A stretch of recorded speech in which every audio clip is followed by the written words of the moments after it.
conservative white family, and I know there's been a lot of discourse about whether white people should talk about racism, and here's my argument for why I think that not only should we, but we have to. A lot of racism in white families occurs behind closed doors. I've been over at friends' parents' places and heard them say some pretty obscene things about people of color, assuming that I am on their side simply because I am white. Obviously, this makes for some awkward conversations when I do call them out, but point being, the depths of the racism and the darkness that seeps in deeply into these families can only, in my opinion, truly be exposed by other white people, because they will never be their full racist selves around anyone who is not white. They like to save face publicly and say that they're not racist, but then again, you go into their homes and you hear the things they say that would suggest otherwise. I just encourage you, if you're a white person and you know people like this, please say something.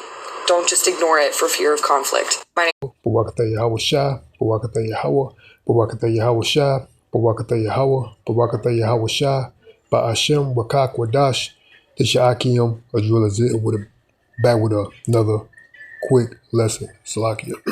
Yeah, you can tell by the opening clip, these devils, how they really feel, man, you know, out in public, you know, whether it be on a job, you know, you run into them and, you know, your everyday coming and going, man. But a lot of these devils, that's how they feel, but they don't openly express their truth. You got some of them that are, you know, you could tell the obvious ones that are affiliated with these, you know, so-called, you know, hate groups or whatever you want to call it. But nonetheless, man, you got those ones that try to hide it, but what they do inside their homes, they really express how they really feel about you so-called Negroes, Latinos, and Native Americans, man. You know, and we know by Ecclesiasticus 12 and 12. Make sure I'm saying that never trust thy enemy. Let me see.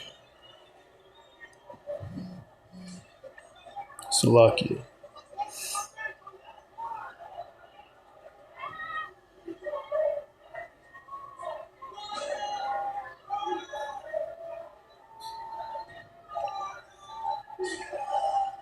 Salakia. Bear with me one moment.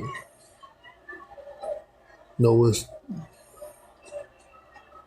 Salakia, Ecclesiasticus 12 and 10. Salakia 12 and 10 and it reads, never trust thy enemy, for like as iron rusteth, so is his wickedness, man. So you know, we know those that are in the know, we know not to trust these devils, man. They can smile in your face, wink up with the eye, man. But if this devil had the opportunity, man, he will. You know what I'm saying? And I'm going to go ahead and read this precept. This is the book of Ephesians chapter 5 and 2. It says, for it is a shame even to speak of those things which are done of them in secret, man. This is an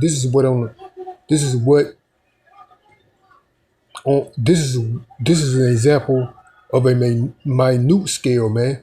You know what I'm saying? These little secret, you know, feelings that they express about you so-called, especially so-called Negroes, Latinos, or Native Americans. You know, they do that in their household, man. You know, a lot of these niggas, man, they'll use, you know, obscenities or whatever.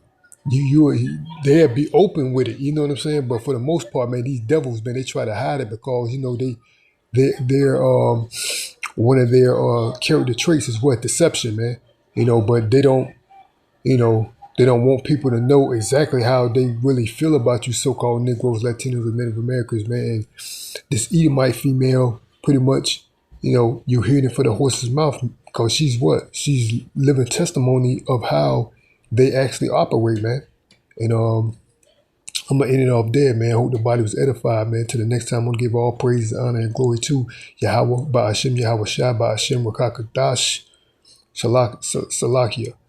I want to give all praises, honor, and glory to Yahweh, Ba'ashem, Yahweh Shai, Ba'ashem, Rakak, Wadash. This your Akim and Drillazil. Lord willing, I'll be back with another lesson. Till next time, Shalom, Barakatham. Barber Ball.